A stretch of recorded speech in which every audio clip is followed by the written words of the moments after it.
Hey guys, so it's time for some more vinyl records. So to start off with, we have a Christmas album, Dustin, Kensrue, This Good Night is Still Everywhere.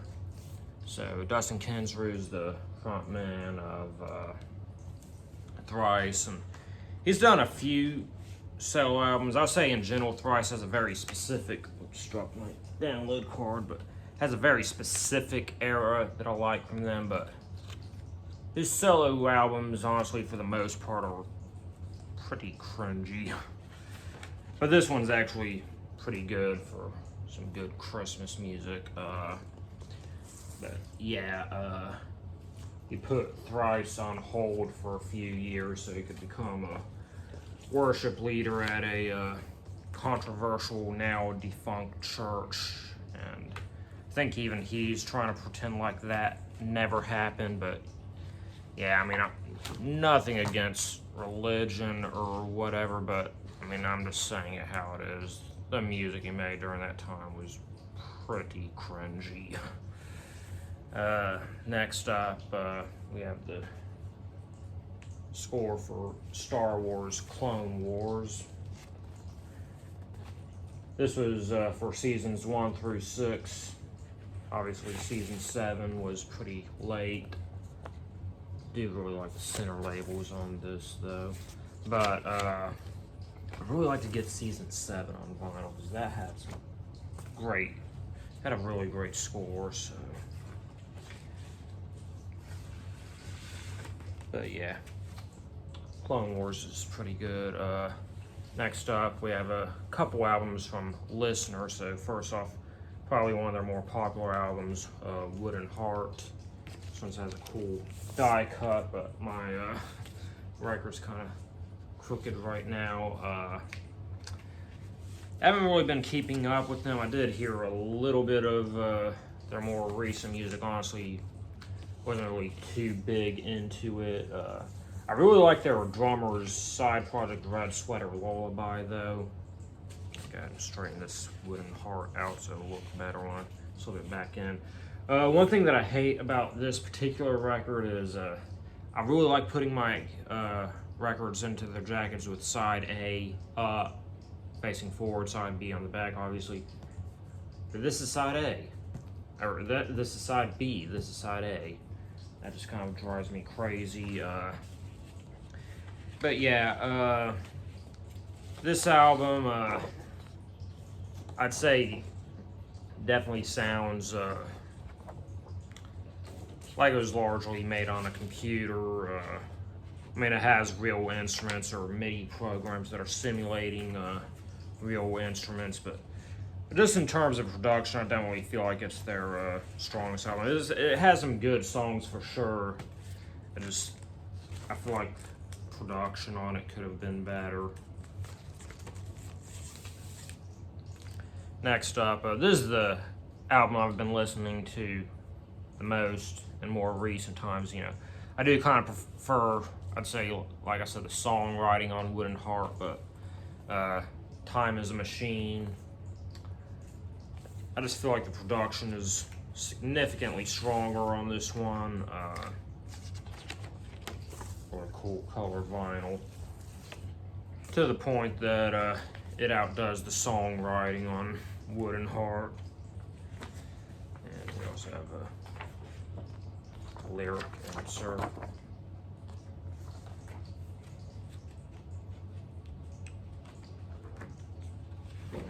Oh, a couple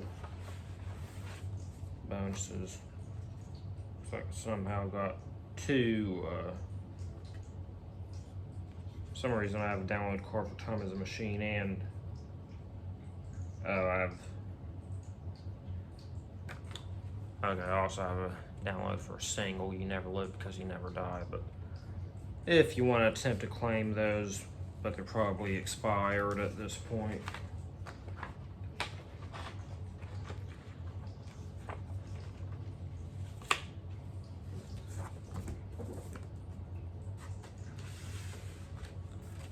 Alright, now we're getting into my Mars Volta albums. I only have 2 albums from them. I have them both on vinyl and CD. I do need to get more from them, but packaging on these records are incredible. So first off, we have Bad Lemon Goliath. So this was the project of Cedric and Omar from At the Drive-In after they broke up. It's more of a aggressive rock band. This one's a little bit more on the jazzier side. I think it was as a bonus plantet. I think that's what this is called, shaped single with Mr. Muggs, like some reverse string stuff. But yeah, there's like a really big jazzy jazz on steroids, basically. But there's a story behind this album. Most of their albums are concept albums, but I don't really buy too much into the story. I think it was mostly just a marketing gimmick. But supposedly, while they were recording this, they were like playing with the Ouija board, and like it cursed their recordings and stuff like that, and like they broke it in half and buried it in an undisclosed location. Like the lyrics and, you know, subliminal messages and stuff like that, and this album is supposed to like undo its curse. But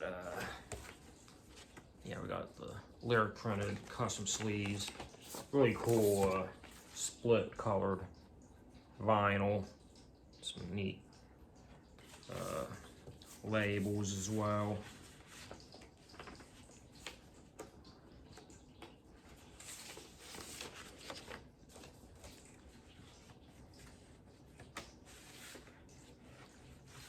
Here's the other one.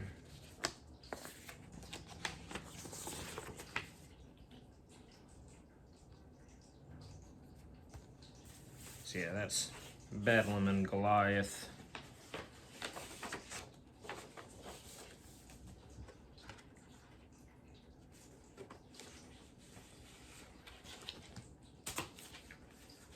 All right, next up, this was their last / most recent album, Nocturnicate. Not very many people like this album. I loved it. You know, I like it when bands do something different and they do it good, and that's what this album is, you know. Really great production. He has more electronics heavy, weird square-shaped labels. So these sleeves are 3D, and they have 3D glasses included. Let me just go and pull everything out. So here's the 3D glasses that includes, let's see, which one did I, okay, this is the other sleeve / vinyl. And this one's on blue vinyl. And in addition to all of that, we also have a poster.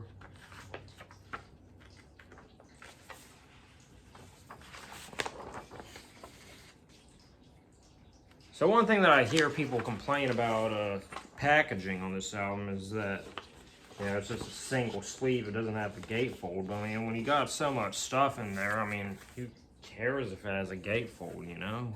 It doesn't need to have one. Alright, now we're getting into my Me Without You collection.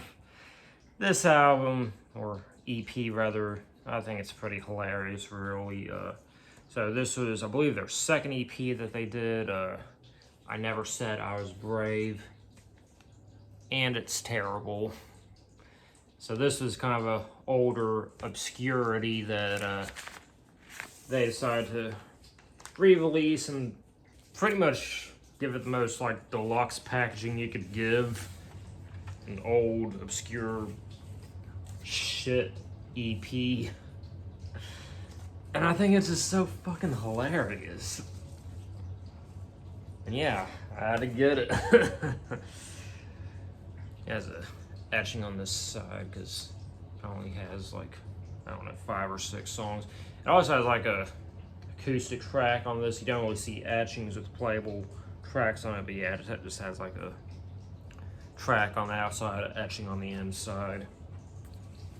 I think there's some like Jack White record that actually has a playable etching. I don't know how he's able to do it, but I'm not too big into White Stripes or Jack White and all that stuff, but you know, he's always doing weird vinyl shit that I find intriguing at least. So that's all the vinyl that I'm gonna do for today.